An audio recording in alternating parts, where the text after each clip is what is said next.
네 번째 들어간단 말이에요. 그러면 25일은 또 누가 들어가죠? 일본이 들어가겠죠. 이런 식으로 해가지고 어떻게 하냐면은 순번을 바꿔가면서 어떻게 이 성소에 들어갔단 말이에요. 자, 들어갔던 사람을 이제 어떻게 1번서부터 24번까지 순서를 매기는 것이 이제 그 다음 얘기예요. 그 다음 얘기가 자 6절 읽으세요. 6절 24장 6절. 레이 사람 느다넬의 아들 서기관 스마야가 왕과 방백과 제사장 사독과 아비아달의 아들 야히멜렉과 및 제사장과 레이 사람의 우두머리 앞에서 그 이름을 기록하여 엘르아살의 자손 중에서 한 집을 뽑고 이다말의 자손 중에서 한 집을 뽑았으니. 네, 그 다음에 7절서부터 이제 19절까지가 이제 순서가 매겨지는 거예요. 제비를 뽑아서 1번서부터 24번까지가 이제 뽑히는 거예요. 읽으세요. 첫째로 제비 뽑힌 자는 여호야립이요, 둘째는 여다야요, 네, 셋째는 하림이요, 넷째는 수올이며, 다섯째는 말기야요, 여섯째는 미야민이요, 일곱째는 학고스요, 여덟째는 아비야. 아, 여기서 이제 중요한 거 하나 나옵니다. 여덟째가 누구라 그랬어요? 아비야가 몇 번째라고요? 여덟 번째. 자, 18절 읽으세요. 23째는 들리야요, 24째는 마시아라. 이렇게 해가지고 어떻게 19절 시작. 이와 같이 직무에 따라 여호와의 성전에 들어가서 그의 아버지 아론을 도왔으니 이는 이스라엘의 하나님 여호와께서 명하신 규례더라. 이렇게 해가지고 어떻게 해요? 성소에 첫 번째부터 어떻게 24번까지 다 순서를 정했는데 거기에 특별히 어떻게 여덟 번째에 주목하셔야 돼요. 여덟 번째가 누구라 그랬어요?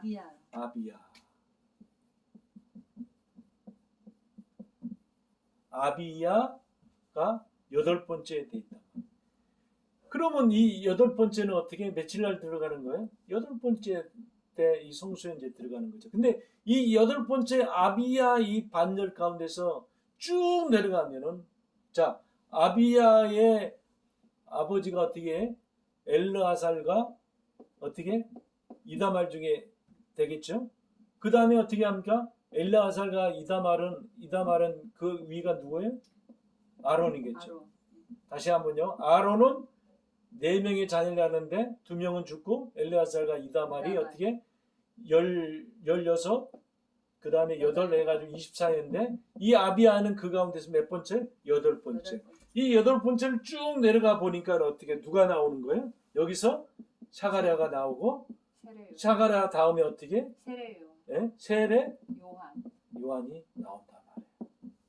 자, 오늘 예수님께서 세례를 받았던 그 이유, 세례 요한에게만 꼭 받았던 그 이유가 이제 조금씩 어떻게 그 베일이 벗겨지고 있단 말이에요. 세례 요한의 직분은 뭐예요? 선지자? 네, 맞아요. 선지자예요. 근데 예수님께서 세례 요한한테 세례를 받았던 그 이유는 세례 요한이 선지자였기 때문에 세례를 받은 것이 아니고 세례 요한이 갖고 있는 그 제사장 직분 때문에 예수님께서 세례 요한에게만 꼭 세례를 받았던 거예요. 여기에 이제 이 말씀의 그 핵심, 그 본질, 원래 그 뜻, 그 의미가 이제 어느 정도 드러나기 시작된 거예요. 자, 다시 한번 얘기합시다. 세례 요한이 직분이 뭐라고요? 선지자? 아니, 그거 말고. 세례 요한의 직분이 뭐라고요? 네, 제사장. 그래, 자, 오늘 이제 말씀에 이제 제가 전하려고 하는 그 말씀의 핵심이 이제 드러나기 시작하는데, 자, 예수님은 세례 요한에게, 자, 다시 한번 정리합시다. 뭘 받았어요? 세례를 받았어요. 다시 말해서 침례를 받았단 말이에요. 세례 요한의 뭐 때문에 세례 요한에게만 꼭 침례를 받았느냐? 세례 요한의 직분이 뭐라 그랬어요? 제사장. 네, 제사장.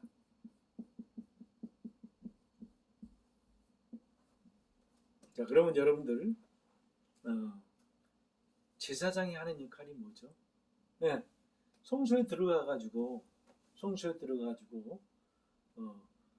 분향단에 그 향을 피우기도 하고 또 떡상에 떡을 갈아주기도 하고 그 다음에 촛대에 불을 밝히는데 거기다 기름을 채워주기도 하고 그 성소를 어떻게 밝혀야 되니까 그 역할을 했어요.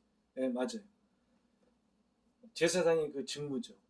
근데 여러분들 이스라엘 백성들은 자기의 이 죄 문제를 해결하기 위해서 그 절기 때마다 이 뭘 갖고 오냐면은 이 성전에 제물을 갖고 오는데 그 제물 가운데서 제일 큰 제물은 소, 양 또는 이제 염소, 그 다음에 어떻게 가난한 사람은 이제 비둘기 또는 어떻게 하냐면 곡식 같은 거를 가져왔는데 일반적으로 자기들의 그 제 문제를 해결하기 위해서 뭘 가져왔냐면 대표적으로 양을 가져왔단 말이에요. 양. 그래 이제 양을 가지고 오는데 자 누구한테 양을 가지고 오냐면은 제사장이 양을 가져온단 말이에요. 근데 이제 우리가 되게 그러면 여러분들이 묻겠어요?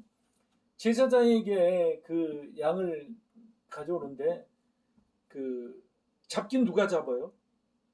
여러분들 생각할 때 어떻게 제사장한테 양을 가져오는데 이 양을 이게 죄인이 가져온단 말이에요. 이 양을 제사장이 가져오는데 이 나중에 이제 이 양을 잡을 때 누가 잡냐면은 우리가 대충 알고 있는 거는 이 제사장이 잡는다 생각하는데 안 그래요. 레위기 1장을 여러분들이 나중에 펴서 잘 읽어보면 알겠지만 잡는 걸 누가 잡냐면 죄인이 잡아요.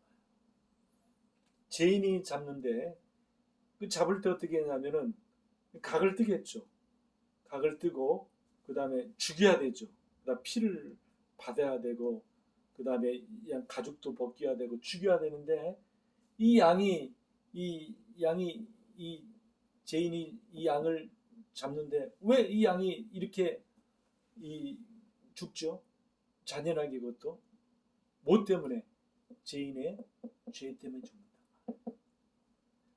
양을 잡으면서 죄가 얼마만큼 무서움고 더럽고 추하고 심판받아야 될 건가를 이스라엘 백성들은 구약에 실제로 자기가 양을 잡고 이런 걸 통해 가지고 어떻게 하냐면 죄의 심약성을 깨달았단 말이에요.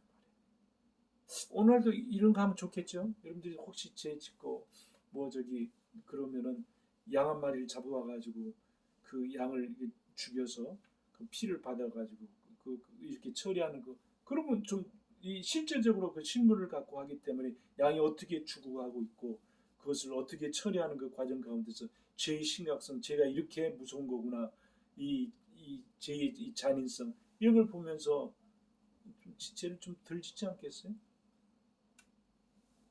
아마 그렇다고 한다면 저와 여러분들 가난하기 때문에 양 날마다 바쳐야 될 거야 아마. 그럼 양 한 마리가 얼마냐? 대충 뭐 3, 40만 원 된다 그러면은 여러분들 이거 3, 40만 원 날마다 하루에 몇백 마리씩 잡아도 우리의 죄 다 해결될까요?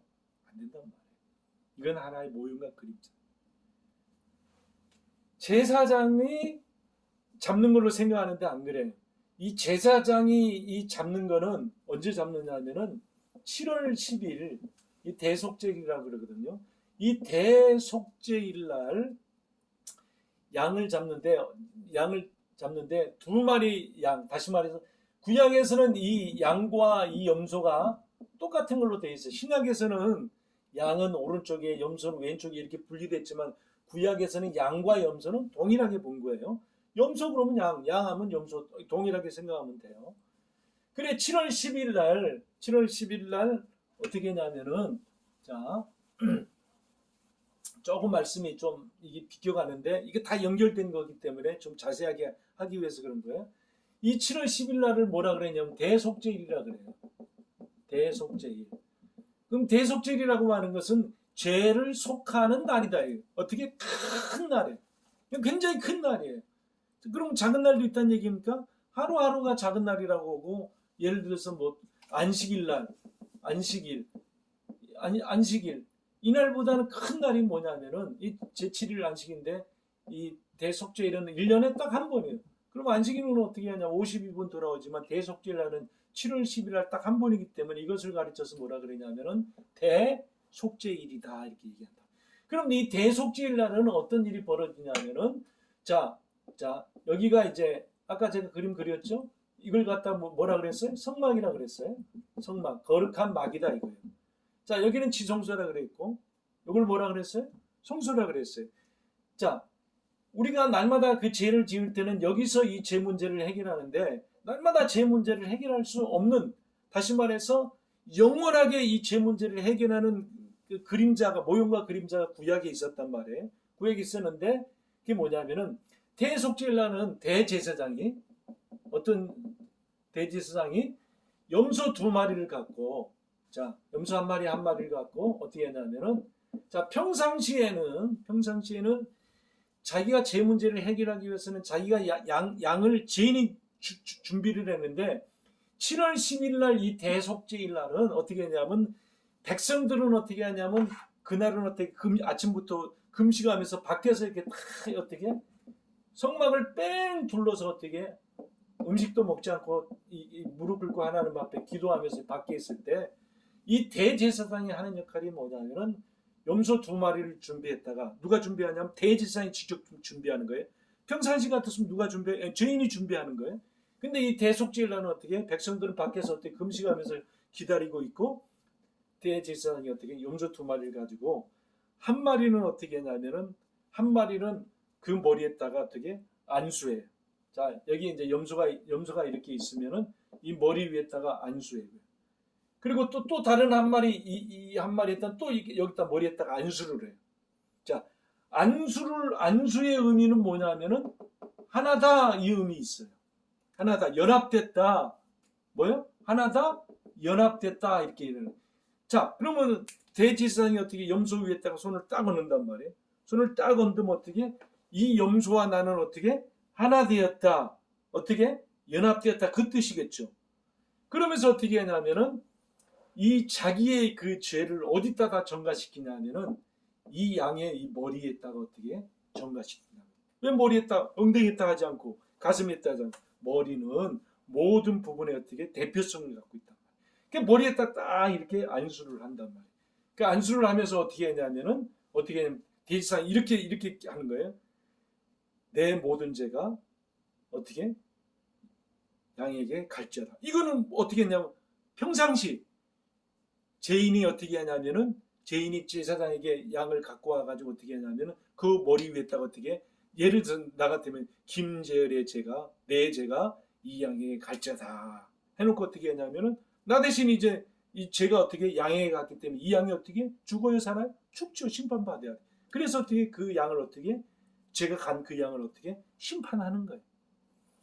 근데 이 7월 10일 대속죄일 날은 백성들은 어떻게 밖에서 금식하고 기다리고 있고 대제사장이 한 마리 양은 어떻게 했냐면 안수해가지고 어디 안수한 다음에 이걸 이 대제사장이 잡아가지고 그 피를 갖고 어디로 가냐면 휘장에다 뿌리고 요 앞에 분향단에다 뿌리고 요 성막에다 이 번제단에다 뿌리고 그 다음에 휘장에다 뿌리고 그 다음에 요 안에 들어가면 속죄소가 있거든요.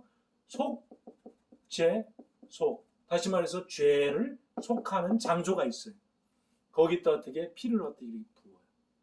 피를 부으면 어떤 일이 발생하냐면은 요 휘장에 이런 커튼 요 휘장에 백성들의 이 죄를 여기다 다 뿌려요. 평상시 죄를 어떻게 피를 받아가지고 이 제사장이 받아가지고 이 백성들이 받아가지고 여기다 어떻게 뿌린단 말이에요. 그러면 여기가 어떻게 1년 내내 백성들이 어떻게 이씨, 채씨, 박씨, 뭐 소씨, 뭐 염씨 알 것 없이 이 죄가 이게 다 묻어서 피로 이게 다 얼룩돼 있어요. 이 휘장에.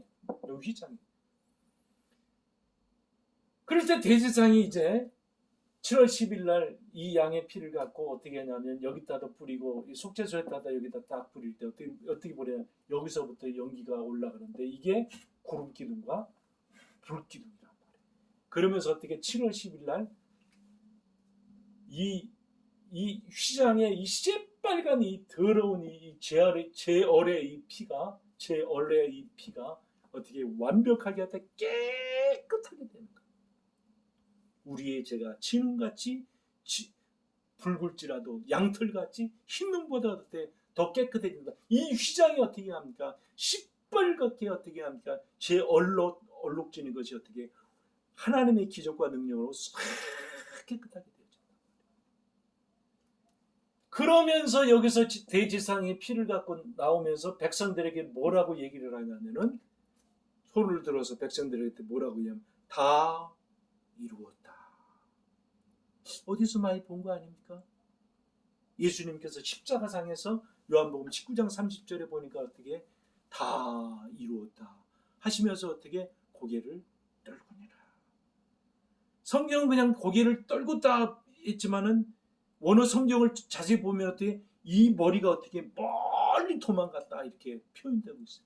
다시 말해서 어떻게 우리의 죄가 어떻게 흰 눈처럼 어떻게 깨끗하게 되어졌고 우리의 죄가 어떻게 없어졌다. 그 뜻으로 어떻게 머리를 숙이면서 자니라 이렇게 표현된다.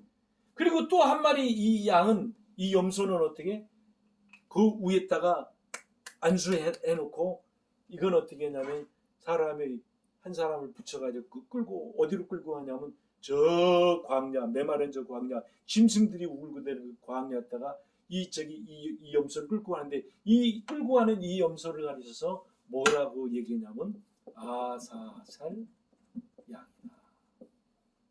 무인지경에서 어떻게 하냐면은 짐승에 의해 가지고 어떻게 맹맹하면서 어떻게 갈기갈기 찢어져 죽는데 이 아사셀 양이 누구를 얘기하느냐? 영분 밖에서 죽으시는 예수 그리스도를 얘기한다. 예수 그리스도께서 누구의 죄 때문에? 저와 여러분들의 죄 때문에 이렇게 아사셀 양이 돼가지고 무인지경에서 짐승들만 있고 이 추위와 이 배고픔에 의해 가지고 처절하게 잔인하게 찢겨 죽는 이 아사셀 양 대신 예수 그리스도께서 어떻게 우리의 죄를 위해서 이렇게 이 무인지경에 지고 간 것을 얘기를 하고 있단 말이에요. 자,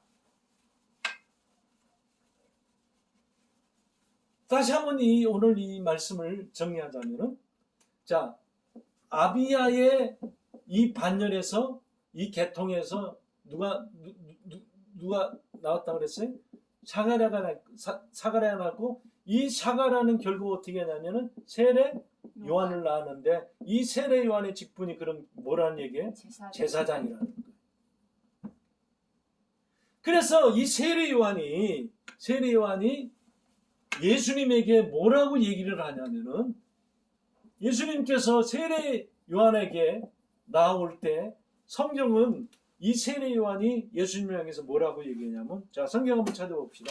요한복음 1장 신약성경 마태, 마가, 누가 그 다음 요한 있죠. 요한복음 1장 143면 요한복음 1장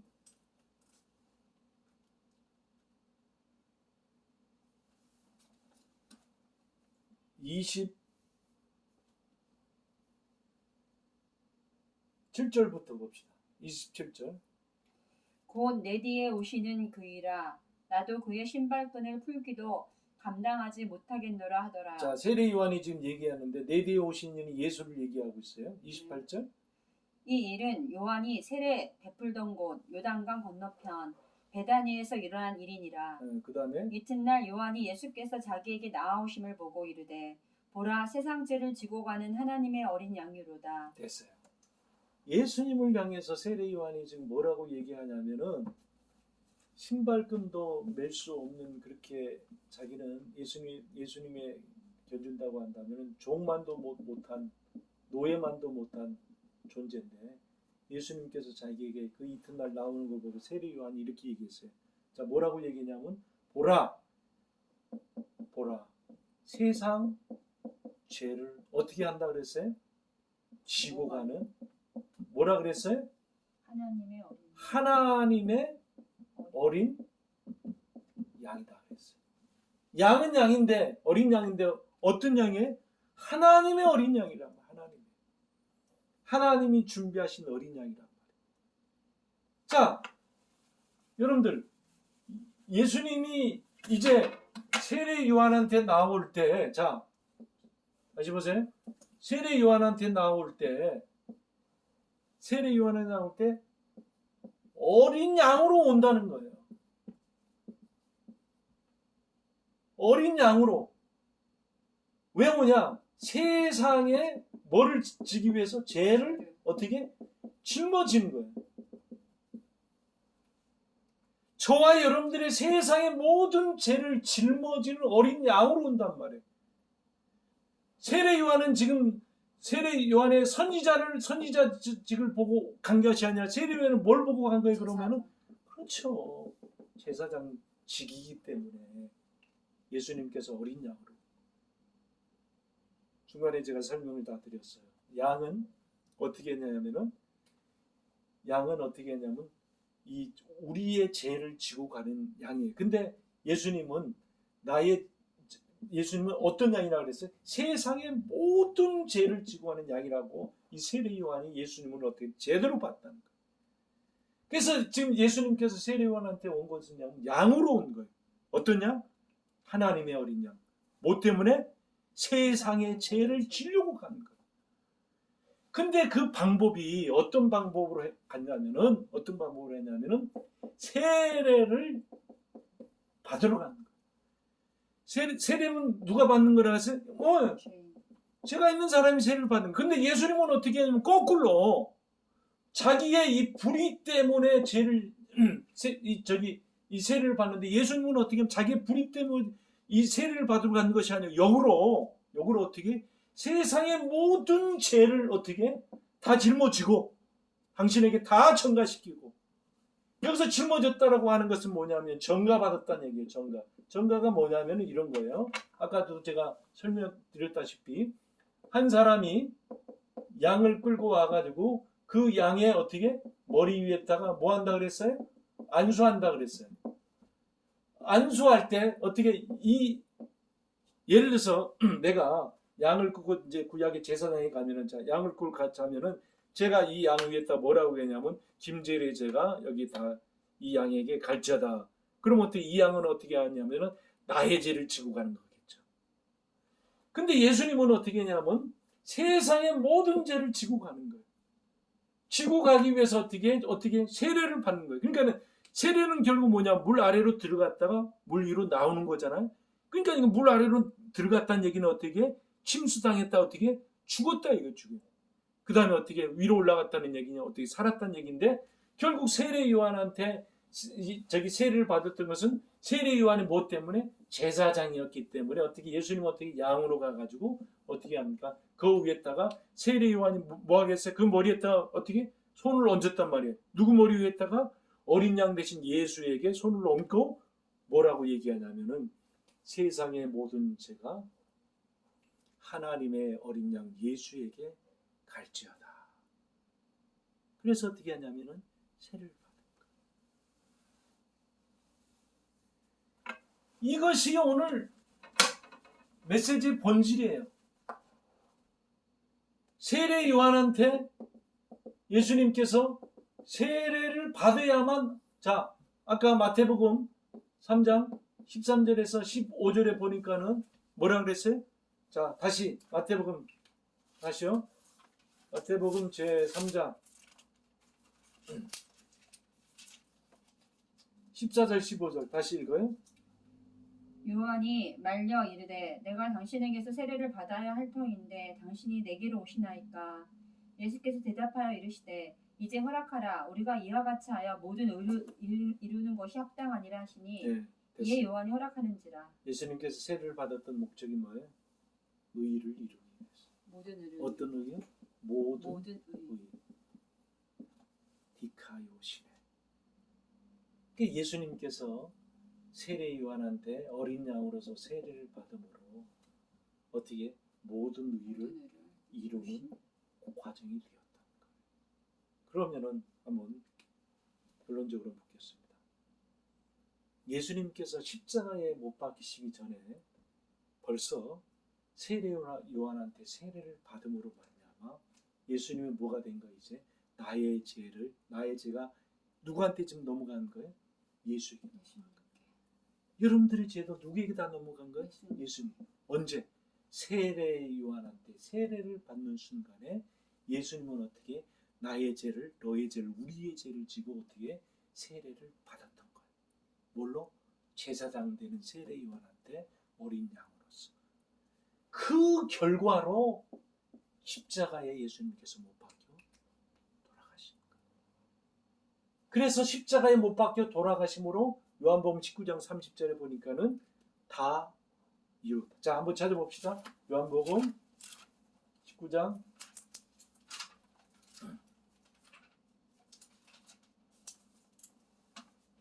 요한복음 19장 30절 읽으세요. 예수께서 신 포도주를 받으신 후에 이르시되 다 이루었다 하시고 머리를 숙이니 영원히 떠나가시니라. 다 이루었다라고 하는 이 말은 어떻게? 죄값을 다 다 치루었다 이 말이에요. 그래서 세례 요한한테 세례를 받은 이유가 단순한 이유가 아니고 뭐예요? 우리의 죄를 어디다 다 전가시킨 거예요? 예수에게 전가시키고 그걸로 인해 가지고 예수님 십자가상에서 하나님으로부터 버림당하고 심판을 받은 뭘로? 양으로 완벽하게 속죄 양으로 우리를 위해서 십자가에서 심판을 받고 뭐라 그래? 너희들의 죄값을 내가 다 치루었다. 그게 뭐예요? 우리 십자가상에서 피 흘려 죽으신 그 사실이 어디에 근거가 되어진 거예요? 세례 요한의 세례에서부터 시작된 거예요.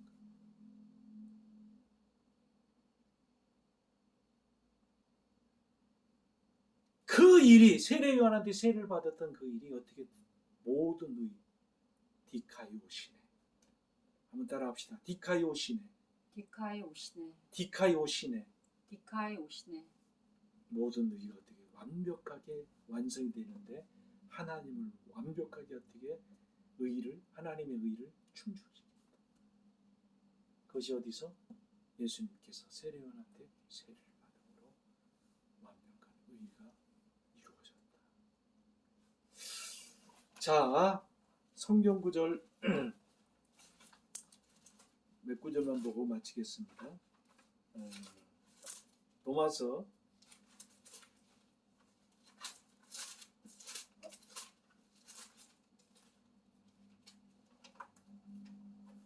로마서 3장 21절.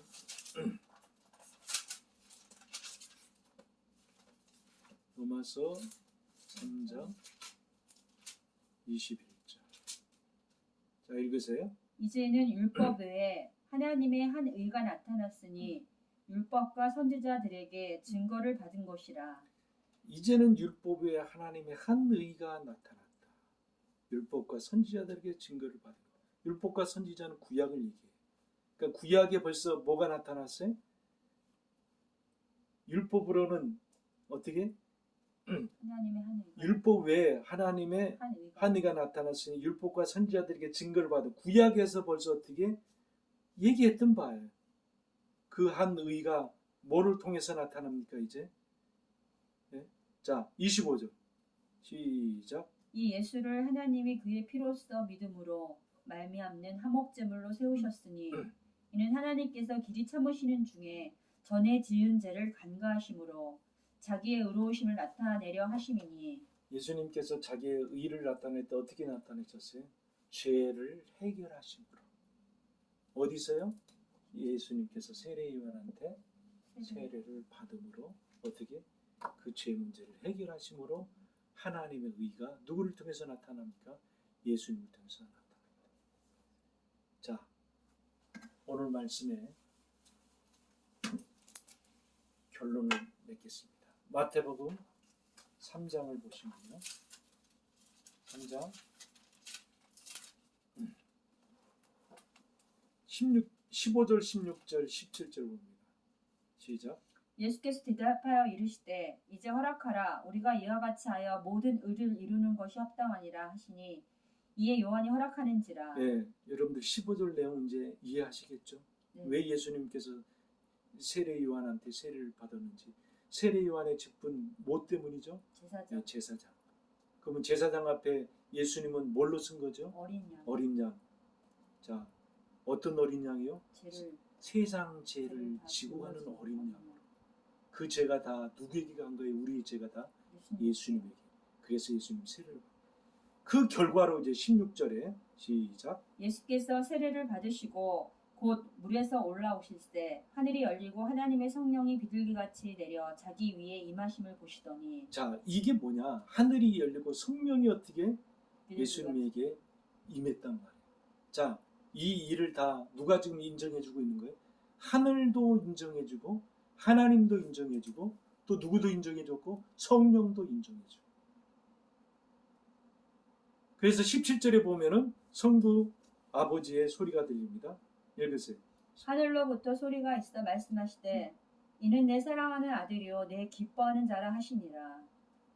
당신이 사랑하는 아들, 내 기뻐하는 자를 세례 요한한테 어떻게 세상 죄를 지고 가는 어린 양으로 보냈던 그 사실을 누가 제일 기뻐하시고 있어요?